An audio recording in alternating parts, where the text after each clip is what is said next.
कक्षा 10 के बच्चों, लेसन 2 ममता, पेज नंबर 56 का ध्यान से एक देखिए।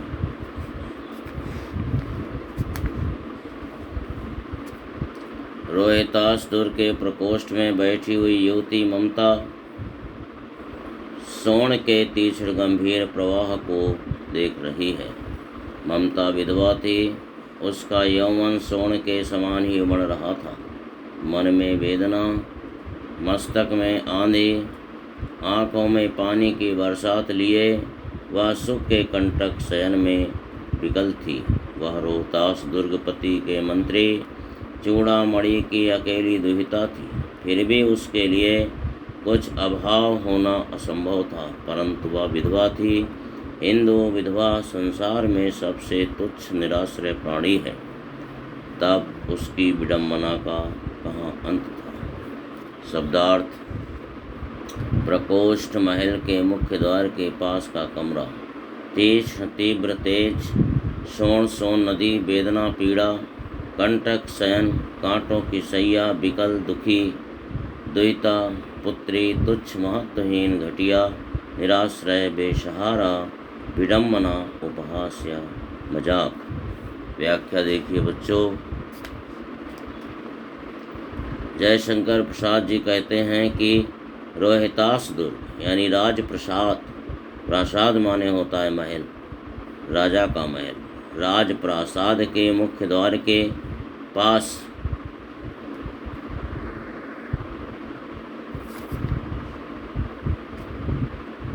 अपने कक्ष में बैठी हुई ममता सोन नदी के तेज बहाव को देख रही है।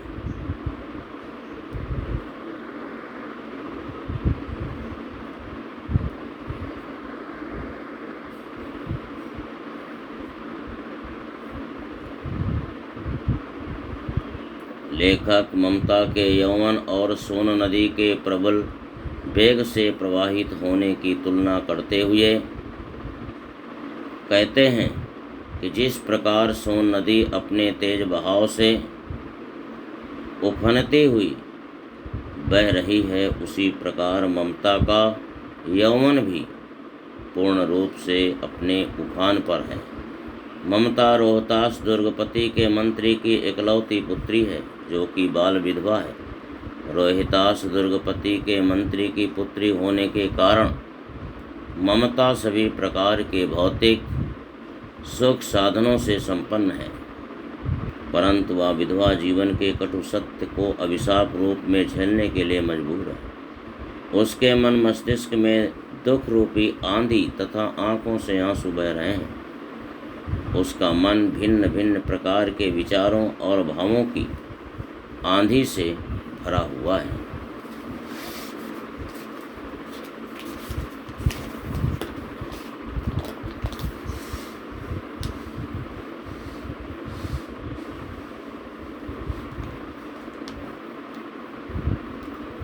उसकी स्थिति कांटों की सैया पर सोने वाले व्याकुल व्यक्ति के समान है, अर्थात जिस प्रकार कांटों की सैया पर सोने वाला व्यक्ति हर समय व्याकुल रहता है, उसी प्रकार सभी प्रकार के भौतिक सुख साधनों से परिपूर्ण होते हुए भी ममता का जीवन दुखदायी प्रतीत होता है। बाल्यावस्था में ही विधवा हो जाने के कारण ममता की स्थिति दयनीय हो गई थी। हिंदू समाज में विधवा स्त्रियों को संसार का सबसे तुच्छ प्राणी माना जाता है। प्रत्येक विधवा स्त्री को विभिन्न प्रकार के कष्ट सहने पड़ते हैं तथा समाज में अनेक प्रतिबंधों का सामना करना पड़ता है। विधवा का जीवन स्वयं विधवा के लिए भार सा बन जाता है। ममता भी एक ऐसी ही स्त्री थी जो सभी प्रकार के भौतिक साधन होते हुए भी असहाय और दयनीय स्थिति का सामना कर रही थी। वह अपने बाल विधवा जीवन के भार को ढो रही थी, जिससे छुटकारा पाने का हिंदू समाज में कोई विकल्प नहीं है। इसके नीचे प्रश्न दिए हैं। प्रश्न नंबर 1, उपरोक्त गद्यांश का संदर्भ लिखिए। जैसे आपने पिछले लेसन में लिखा है वैसे लिखना है। दूसरा, रेखांकित अंश की व्याख्या कीजिए।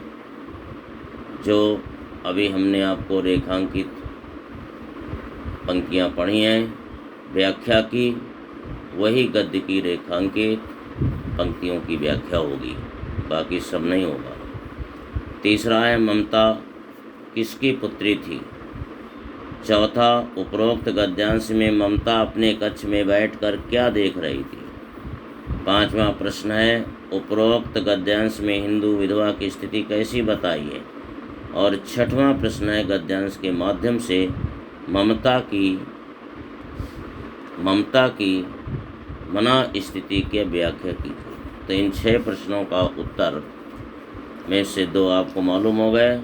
तीसरे प्रश्न का उत्तर आप बगल वाले पेज में देखें।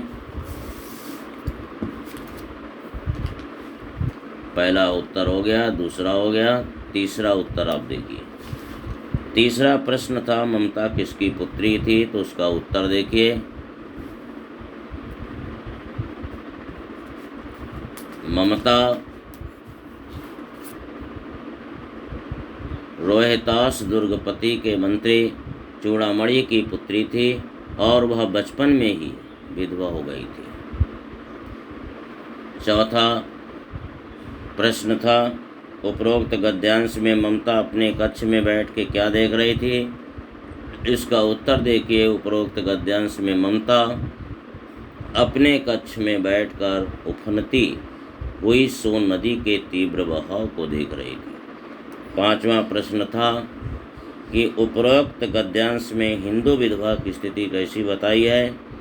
तो उपरोक्त गद्यांश में हिंदू विधवा की स्थिति दयनीय, शोचनीय, तुच्छ और उस प्राणी के समान बताई गई है जिसे कोई आश्रय नहीं देना चाहता है, वह तरह तरह के दुख सहने को विवश होती है।